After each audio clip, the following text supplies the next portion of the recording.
Don't blink, it's your boy Ink. Welcome to the show. You guys are doing well because I'm having a wonderful day. This is gonna be a Halloween thing, so why aren't we wearing the mask? I am running a little bit of a cold. Now, I took medication for the cold, but it's harder to breathe, and my nose is filled up. So the mask makes it harder to breathe, and I don't know how reliable it is to breathe, and to make this video because we're reviewing Tokyo Ghoul, and we're reviewing a lot. We're reviewing from episode chapter 18 to chapter 25, which is basically a shit ton. So without further ado, let's start. And I'm sorry I'm not wearing the mask. I'll be putting the mask next time, I promise. So, you got chapter 18 of Tokyo Ghoul. Also, in the background, you're gonna be see me doing this. The reason is because we're doing this amazing new game, which is Atlas Earth, where you can buy virtual land. I don't know if it's a scam yet, but we're figuring it out. But if it isn't, it's gonna be cool content for the main channel and the gaming channel. So, yeah, priority for that. Priority for that. So chapter 18. Just give me a sec. Am I able to buy? Yes. Nice. Okay, cool. For chapter 18, we have the owner view on things. Okay, so chapter 17, we remember that Tuka fought the two dove and she got defeated. We have the owner view on things. Since Tuka, she got injured fighting the dove, it's not gonna help her. See, I love it about the manager. Manager warned her, hey, you're not gonna fight the dove.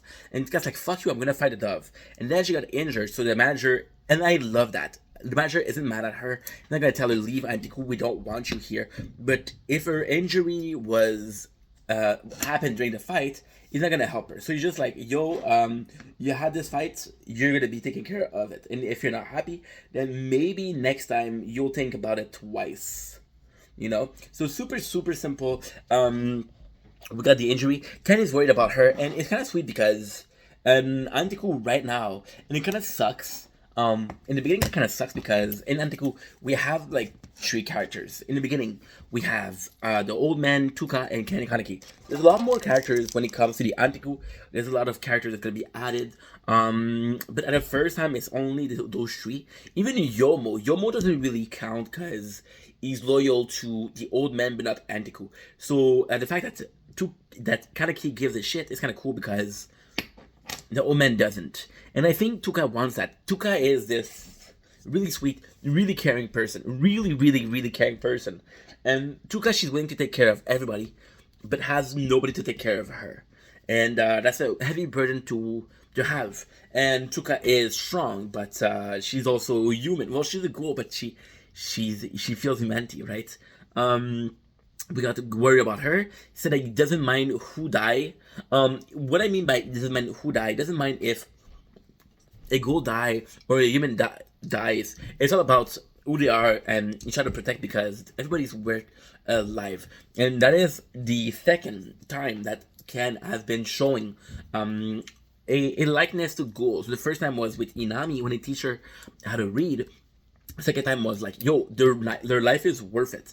And it's kind of nice because the evolution is kind of fast. If you look 10 chapters back, not even less than 10 chapters, Ken was still, oh, the ghouls are a monster, the ghouls are a monster, the ghouls are a monster. The fact that this happened, this is kind of cool. 19, the training is brutal. So Ken is like, yo, I want to help you, but I need to train. So Tuka's like, you know what? I'm going to take care of your training. So she trains him. It is brutal. She injuring Ken. It's kind of crazy because she injures Ken, but at the same time, she know how fast Ken will heal. So she's like, yeah, I broke a finger, but tomorrow you'll be okay. Stop complaining, you little bitch. So it's kind of cool. It is really likable. We learned that Kagune, different Kagune. So we learned that Rize Kagune is actually really strong, and she was one of the good one. And it's crazy because Tuka, at this point of time, she's kind of the fighter of the group. She fights doves, and she's the only friendly ghoul that is fighting, right? Which is technically not true on paper. Yomo fights. There's a lot of people that fights, but Tuka is the only one we saw. So saying that Tuka, and she even tells Kaneki, yo, if you use your Kagane right, you have a chance against a dove, which means three things. Kaneki is super strong, means that she sees potential in him, that's why she trains him. And the last one, which is the most important one, is that somehow she sees Kaneki as stronger than her, but he doesn't know how to fight. We're gonna have him. We have him with the mask. So we have Uta who delivers the mask. The fact that I remember the name of Uta is crazy. And the mask embraces his gold counterpart. So what I mean by that is super cool. Is he has a mask and Ken had an eye patch to hide his eyes, and it was kind of his thing, right? So it's kind of cool because spoiler, in chapter 26, Ken fights Amon, which is a recruit that we talked about. And what is kind of cool is the mask of Tuka makes her known as the rabbit ghoul. Ken is known as the eye patch ghoul, which is super cool because, again, that's what he is. And that's what we know about. He has an eye patch. Now, the good thing about the mask is his eyes, his right eyes, is a ghoul eye. And the patches, the mask covered the left eye. So Kaneki is like, why did you cover the ghoul eye? It's like, this is a mask when you're a ghoul. You want to show that ghoul side. So that's it.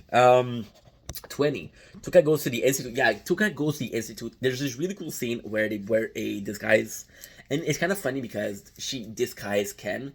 The Ken not a long time ago was a freaking human, right? So kind of crazy. They're going there to give false information. So this is a passive way of saying, yo, there's this ghoul. I saw this ghoul over there. So the Dove Inspector are going there. And it's kind of cool because this is kind of finding the Dove, but in a very passive manner and a very non-aggressive, non-violent way. We got there's only one thing there that is crazy. They have this gate, right? And the gate, they know that the blood, there's something in the blood of ghouls that is more numerous than humans. So there's this gate to identify the ghouls, and if you pass and you're a ghoul, it will ring, kind of like a metal detector, right? So it's possible that we have this in stores. It's possible that we have this in school. That way, the ghoul will get captured right away, which is a huge problem. The old man investigator, right? Nice. So we have the normal person that listened to Tuka and can give this information. We have the old man, which is the dove, which is Mado, which is the teacher of Amon, and he's like, "Yo, there's something funny," and he says to Tuka and Ken, follow me. But to follow me, you have to go to the gate. And if you go to the gate and you're a ghoul, it will ring. So Ken goes through the gate. There's nothing wrong, which is the human counterpart, and that's pretty much it. In the episode, we see more of the mentor of Amon feeling old. Nice. So basically, what happened is Mado, he has this hunch that Ken and Tuka are gold, but then Ken pass and the bell doesn't ring. It's like maybe I'm losing touch with reality. So it is kind of cool because you see Mado, and you see that he's older, and you see that he has a lot of promises with Amon. So what I'm not telling you is that Mado used to be a really good ghoul hunter, but then he lost his wife and he kind of lost his mind. He kind of went crazy, and he was one of the best. And because of that, he lost his mind and he was obsessed with killing ghoul. And because he was obsessed with killing ghoul, he was too obsessed. So people started looking at him like he was weird. And then they paired Haman with him, and Haman was the a child prodigy of the academy. So they're like, yeah, this guy's weird, but we're gonna team up with you. You're gonna team up with him. So we have the him feeling old feels maybe means that he wants to pass down the torch, and who better to pass down the torch than the star pupil that was with him, right? Which is Amon. We have in the last episode we had Tuka fight two of these of the ghoul inspector. And the ghoul inspector, we have a really cool funeral service. We have the really cool the fact that the doves are all gathering to say goodbye to one of their fellow doves, which is it's kind of cool because this guy was nothing. And what I mean by nothing is he was a kind of a newish recruit. Didn't matter much, but they still held the funeral for him, which is cool because it means the doves are like holy shit. And it's kind of nuts because on a more psychological thing, every time that you have a funeral, they're gonna say, "Yo, that's the ghoul that killed him, the ghoul that killed him, the ghoul that killed him," and because they're saying that, it pushes the investigator to be like, "Holy shit, the ghoul killed another person. We have to be more careful." And the ghoul's the bad guy here, so it's kind of like propagandish, not da, because it is somewhat it is simile. You know, it's not propaganda, but it feels like propaganda. We got 22 already. Nice. We have the amazing people. I forgot in 21. One of this. So basically, you guys remember when I told you that Amon went with a couple of people, a couple of new recruit to celebrate the fact that he killed the ghoul. Well, one of those died, and one of those really respected Amon, and it's really really nice because this other guy just okay. So the guy who died is, let's call him A. We got Amon, A, and B. B is like, yo, A really liked you. A really thought the world of you. A really thought that you were such a great person. And the craziest thing with that is that, how can I say that? Amon feels bad, and there's a really even side to Amon. So, the guy says, "Oh, I miss him because I was always paying for him." And then Amon's like, "Yo, I forgot my wallet. Please pay for me," which is super sweet. Because the other guy misses the guy, and Amon acts like the guy, so the guy feels like A is still alive. When he come back home, you gotta build Amon. Amon is built like fucking Batman, and he's training, and he promises revenge. He really promises revenge because he's sick of Amon is this character that believes the ghouls are evil, and he believes that he is the one. There's this pressure of Amon feels this pressure because he is such a good investigator. He's so strong. He was the best of his class, so he does feel pressure to excel. We had 22 sweet moments with Inami and Tuka. It's kind of cool because Tuka acts like an older sister to Inami, and she gave her the journal, and she's like, "Yo, you want to read? You like reading? Here's a journal." And it's kind of cool because there's just a moment where Tuka feels kind of wounded, but it's really sweet. Inami's like, "Oh, if I don't know any of those words, I'll ask only Shan Kaneki." And Tuka's like, "Why don't you ask me?" She doesn't say that, but she thinks it. And it's cool because she want to be the older sister, which is really sweet. Inami is a sweet kid. We got that she runs away, right? Because she read something. So what I think is because she knew that the investigator were after her, and Tuka was killing them to protect her. So I think she ran away to not force Tuka to kill. We have the two dove, which is Amon and Mado, that know that it's fake. The intel was fake. The 23 is super emotional, right? We find out that Inami was there. She kind of was used as bait. So what it did was, this is crazy. So Tuka sends the dove to a place, and the dove knew it was fake. So what they did was they brought a arm, which is a limb of the mother of Inami, and Inami smelled the smell of her mother, and she runs to find it, and she hugs it. So Tukash is like, oh man, it's super emotional because Tukash like, and then Inami is like, oh, as long as I live, they'll chase me. As long as I live, I don't deserve to live. I'm a problem. I'll always be a problem. And Tuka's like, no, you're not a problem.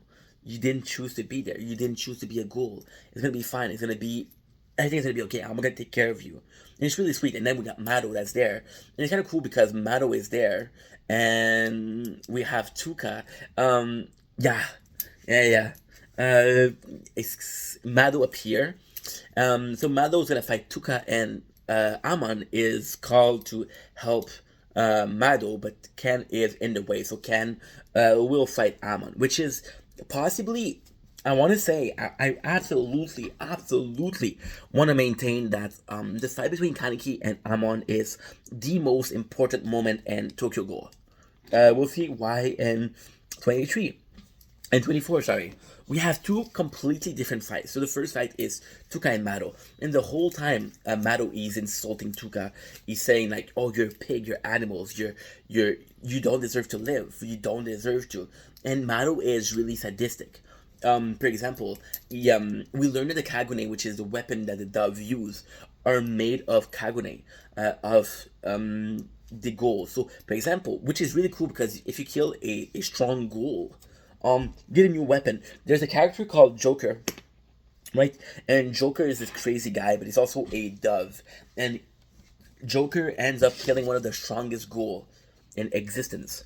And because he ends up killing one of the strongest ghoul in existence, they give him a weapon from that Kagune. So it's a super good weapon. And it is an incentive for doves to attack stronger ghouls, because the better your weapon, the easier it is. There's gonna be a character called Arima, and wait until you see that guy. This guy is amazing. We have Mado, and we have Tuka, and the best part about it is Tuka Tuka, once again, it's super complicated, super complex. She sees that Inami is there. She doesn't want to fight. A lot of people say that because she's wounded. I believe because she's wounded because Inami is there.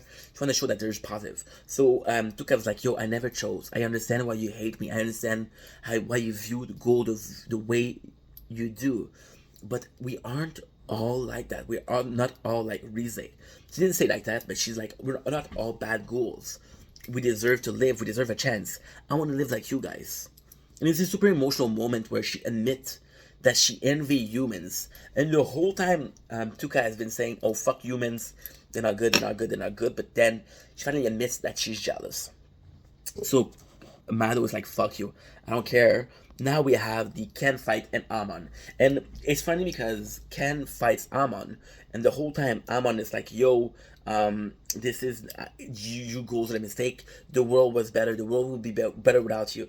The goal is a better place without the goal. The world is a righteous place. If the goal didn't exist, we wouldn't have problems." And what is really cool with that is that Ken's like, "You're right. You're absolutely right.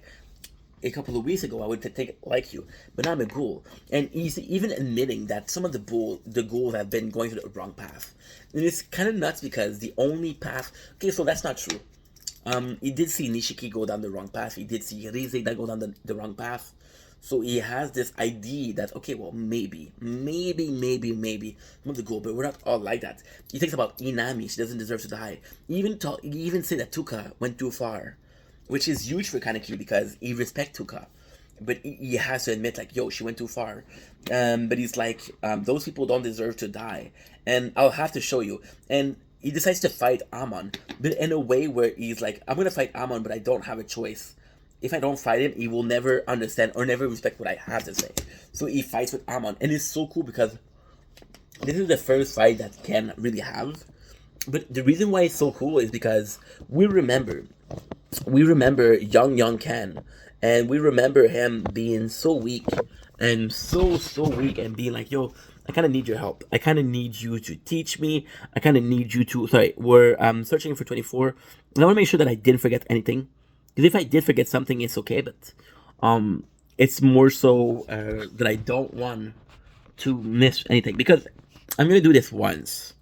Like some of the videos, I'll do them twice. Some of the videos, I'll change my mind. I'll do it again. But a recap like this, I can't afford to do it more than once in my lifetime. Not because I don't like it, but because it's just not realistic if I do it. So we're 21. I have to go 24. So give me a sec. It won't be long. There you go. Found you. Haha. 24. Nice. I was looking for the search. Okay. Cool. I want to see if I didn't forget anything. Yeah, so it's kind of cool because Ken does fight Amon, and Amon is a lot stronger. And it's kind of nice because Ken at first tried to fight Amon with normal power, with human power, right? And he's like, "Yo, I have to fight him the way I have to fight him with human." But then he realized that Amon is a lot stronger than him, and he has no chance. So he's like, "Okay, well, I'll need the ghoul side of me," and it's so freaking cool. Now we have chapter 26. 26 is very cool. One of the first thing Ken does is he jump on Amon, right? And he bites Amon. It's kind of cool because Ken is actually surprising. Ken is a bad at his chapters. Ken realized that the problem with Ken is he never fought. The problem with Ken is he has this new body of a ghoul body. He doesn't know how strong he is. So Amon punch him, and it's like Nishiki hits harder. Amon goes toward him, and it's like Tuka is faster than you. So Kanki is this almost perfect soldier already because he doesn't know how strong he is. However, it's a constant exchange of hits without being very much damage. Ken hits Amon, and Amon feels next to nothing to it. Now, arguably speaking, Ken does have the advantage here because the weapon that Hammond has is bulky, is heavy, it's not great. So we have the Ken, he bites Amon, right?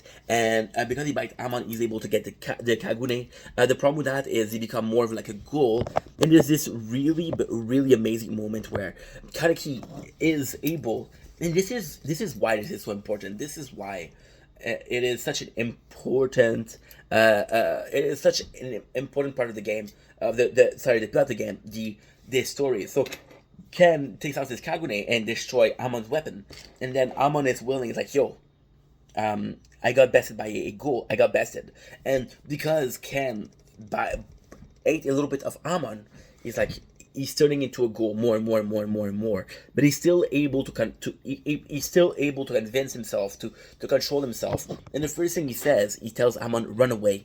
I cannot control myself. I cannot control anymore." He said, "If you don't run away." Uh, it's really really sweet. I'm almost when I read this a couple hours ago, and I was almost crying. Because Kaneki right now is crying, looking at Amon, and he's like, "I beat you. I beat you. I didn't want to beat you, but I had to beat you. I had to teach you." And then he's able to control himself, and he's like, "Run away. I don't want to kill you. If I can control myself, I'll kill you." And he says, "Please don't make me kill. Don't make me a murderer." And Amon's like, "Holy shit! Why is this guy? What does this guy care? We are the enemy." Now we're back to Tuka and Mado. Tuka ends up cutting. So Mado is actually really strong. Mado has two good Kagune, which are the mother and the father of the daughter. So two really, really, really good Kagune. Now we have Inami, who has her. And Inami is a mix between the father and the mother. And it's actually super, super, super good. So we have 27, which is basically Mado and Tuka fighting. Now, the greatest thing is Inami, Kagune is stronger than Mado weapon. So what happened here is that Inami actually is actually able to defeat Mado. She is defeating him and she's like, "Yo, you don't have any power." So then Tuka's like, "Yo, you have to kill him. You have to kill Mado, otherwise he's gonna go towards us. He's gonna go and there's nothing you're gonna be able to do to stop him." So what happened is Inami is like, "I cannot kill him." And Tuka's like, "Okay, I understand that she cannot kill him." So what she does, which is really cool, is she cut the arm of Mado. And she's like, "There's nothing you can do now." And it's nice because Inami, she kind of give up. She kind of be like, "Yo, gotta kill him." We have the aftermath of Amon, right? It was asking himself. Amon was like, "Yo, why this ghoul didn't kill me? Why did that guy let me run away? Was he crying when we fought? Was he actively crying because Ken was crying? And it was real tears. And it was so weird. It was like, there's so much I cannot do." And then we have a frenzy Ken. And the way they draw the frenzy Ken is so cool. He's like, "Dude, I should eat someone." And then it can come back to reality. It's like, "Yo, I cannot think that. I cannot think that." But the ghoul takes over. And we got a Kagune coming out. And then he meets Yomo and he attacks Yomo. But Yomo is stronger. Yomo is, like I said, is probably one of the strongest ghoul inside the Anteku. And Kaneki attack him. And it's like, I'm so angry at everything. Yomo takes the hit. He doesn't die. Because even Ken, he takes his Kagune and pierce Yomo. And he's like, Yomo doesn't die. He's like, "I understand why the old man take an interest in you." So the old man interest in Ken is very, very simple. Ken is the ultimate weapon for the Anteku. Now the Anteku doesn't need a weapon, but why is Ken the ultimate weapon? Well, Ken is human enough to say, "No, I don't want to fight," but strong enough to be able to fight. That's the difference. And we just saw that with Amon. And the fight between Amon and Kaneki is so cool because the whole time, Kaneki, Amon's like, "Yo, there's something is wrong with you. There's something wrong with the ghouls." And Ken is like, "Yeah, I agree with you." But Ken is able to, he is able to be like, "No, no, no, you're wrong." And because he's able to say this, because he's able to say, "No, I'm not going to kill you," then Amon understand that not all ghouls are murder. And it's nuts because we have in this episode, we have Mano who dies, right? And because Mado dies, Mado is picked up by Amon. 28, the last one of the day. So they're still fighting with Mado, and it's nice because the whole time Mado is insulting and insulting and insulting. And it's supposed to represent, like, it's weird because we have different perception. We have Tuka fighting Mado, we have Kaneki and Amon. And Amon and Kaneki, they're able to find a compromise. They're able to find a middle ground. They're able to put difference aside and say, you know what? None of us need to kill each other today. With Mado is completely different. Mado is, don't, if you don't kill me, I'll fucking kill you, right? And it's so crazy because Mado hates the ghouls, and I think Amon hates the ghoul, but he just doesn't understand life. So we have Mado who dies. They're showing the wedding ring, but I don't know what it means. We have Yomo bringing back the give me a sec. Give me a sec. I want to be sure that I don't forget anything. We got Yomo who's taking back Kaneki back to we're taking back Kaneki to the Anteku. He says, "Yo, Tuka, we have to hurry. We have to go hide because the ghouls are dead. He has to run away." We're seeing Amon cry because Mado dies, and we're gonna see if it affects him, right? We have Ina, who said it is okay if I live, because basically she understands that somebody died because she lived, and she didn't want somebody to die if it meant she didn't want to live if it meant somebody has to die to defend her. But then everybody's like, no, Ina, you didn't do anything wrong. It's not your fault. You're born like that. It's okay to be the way you are. It's okay to be a ghoul, and don't worry about it. Um, we have Ken who's trying to help Tuka because she's wounded, but Tuka's like, no, fuck you, and I'm not gonna take it. And this is it's cool because Ken is trying to get close to Tuka. I don't know why. I know they end up together. Spoiler. But at the moment, there's no reason for Ken to be like, not, well, this nice with Tuka. And Tuka's like, no, no, no, don't help me, but he's pushing. And then Ken's like, the world is wrong. And yeah, that's pretty much it. That is pretty much it. Wait a sec. Mistake because of being a ghoul fanatic. Why are we getting this again? Why are we getting this again?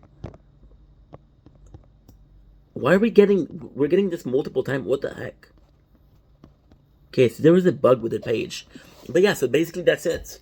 The Kaneki and the Amon is moving on. The reason why we're stopping here is because the next is going to be like the second arc. So this is the end of the first arc. And this is pretty much it. And you who love you guys, take it easy. Peace.